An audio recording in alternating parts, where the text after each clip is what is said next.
வணக்கம். தேனி முருகேசன் பேசுறேங்க. இந்திய நாட்டில் யாரும் கட்சி ஆரம்பிக்கலாம், தவறு இல்லை. நான் கட்சி ஆரம்பிக்கிறது தடையும் இல்லை. நான் என்ன சொல்ல வரேன், நம்ம நாட்டில் பொறுத்தளவு ஆட்சிக்கு பிடிக்கிறதுக்கு எப்படியெல்லாம் பொய் சொல்ல வேண்டியிருக்குன்னு தான் வேதனையா இருக்குது. இன்னைக்கு பாத்தீங்கன்னா, நான் தப்பா நினைச்சுக்காதீங்க, விஜய் ஆகட்டும், சைமன் சீமான் ஆகட்டும், விஜய் ஜோசப் ஆகட்டும், சைமன் சீமான் என்ன சொல்றாரு, அவருடைய பிள்ளைகள் படிக்கணும், அவங்க மனைவியாரெல்லாம் எந்த வேலையும் செய்ய மாட்டாங்க, அவங்க மனைவியார்களுக்கு கட்சி பதவி கொடுக்கணும், அவங்க பிள்ளைய படிக்கணும், அவருடைய தம்பிகள் பிள்ளைகள் ஆடு மேய்க்கணும், மாடு மேய்க்கணும், விவசாயம் பண்ணணும். இது என்ன கொள்கைன்னு தெரியல. அதே மாதிரி பாத்தீங்கன்னா, வட மாநிலத்தில் எவ்வளவு பிரச்சனை இருக்கு. RSS காரங்க எவ்வளவு பிரச்சனை பண்றாங்க, பிஜேபி எவ்வளவு பிரச்சனை பண்ணுது. இந்த தமிழ்நாட்டுக்கு நிதியே சரியா ஒதுக்குறது கிடையாது. ஏன்னு கேட்டா, எவ்வளவோ பிரச்சனை வந்திருக்கு, நீங்க எல்லாம் பார்த்திருப்பீங்க. இன்னைக்கு வரைக்கும் இது RSS எம்பிகள், பிஜேபி எம்பிகள் தமிழ்நாட்டில் ஆராய்ந்து பார்த்து, அது பார்த்து இது பார்த்து, டெல்லியில தூத்துக்குடி துப்பாக்கி நடந்தது, ஏகப்பட்ட பிரச்சனை வந்தது. அப்பெல்லாம் இந்த எம்பிகள் வரல. ஹேமா மாலினி மேடம், அவங்க ஒரு தமிழ்காரர் தான். ஆனா இன்னைக்கு பார்த்தா இங்கிலீஷ்ல தமிழ்நாட்டிலே பேசுறாங்கன்னா பாத்துக்கீங்க. நான் ஏன் இதை சொல்ல வரேன்னு கேட்டீங்கன்னா, யோசிச்சு பார்க்கணும், சிந்திச்சு பார்க்கணும். ஜோசப் விஜய் இருக்கார் இல்லையா, அவங்க பையனோ பிள்ளையோ மனைவியாரோ அவங்க யாரும் ஓட்டு போட்டு விஜய் ஜெயிக்க போறது இல்லைன்னா, அவங்க ஃபேமிலியெல்லாம் யூகேல இருக்காங்க, லண்டன்ல இருக்காங்க, அவங்க பிள்ளையெல்லாம் பாதுகாப்பா இருக்காங்க. இங்க இருக்கிற இளைஞர்களை கெடுத்து சீர்கெடுத்து நல்லா கேட்டு பாருங்க. நல்ல படிச்ச இளைஞர்கள், நல்ல திறமைசாலிகள் தமிழகத்துல தான் இருக்காங்க, தமிழ்நாட்டில் தான் இருக்காங்க, வட மாநிலத்தில் கிடையாது. அப்ப இது எப்படியா கெடுத்து இந்த இளைஞர்கள் தவறான பாதைக்கு போகணும் அப்படின்ட்டு தான் இந்த சைமன் சீமானையும் விஜய் ஜோசப் போட்டிருக்காங்க. ஏன்னா நீங்கெல்லாம் மேற்கு நாடுகளில் போய் பாருங்க, எல்லா பதவியிலும் தமிழர் தான் இருப்பாங்க.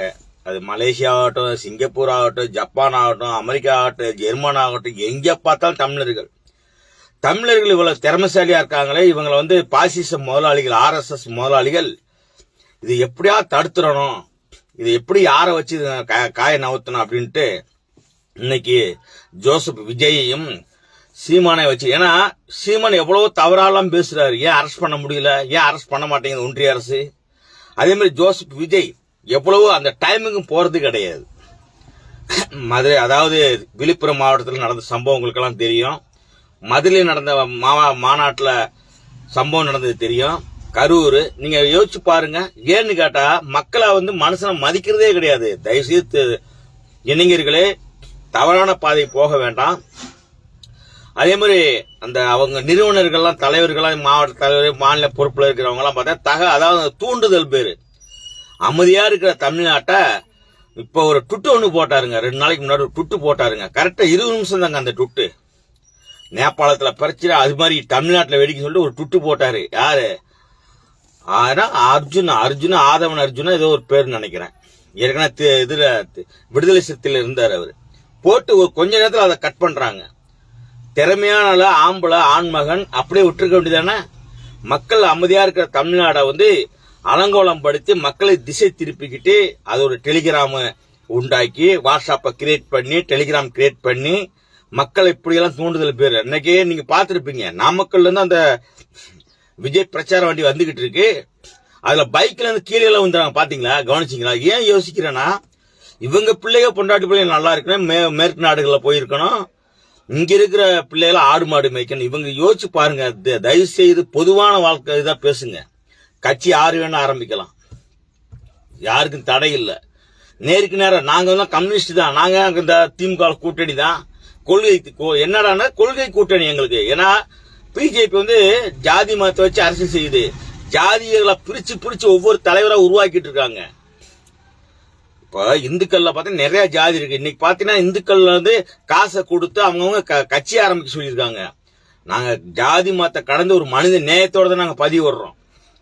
ஏன் விஜய் இப்படி சொல்லிட்டு போனா, சீமா இப்படி சொல்லிட்டு போங்க, யாரு வேணான்றா?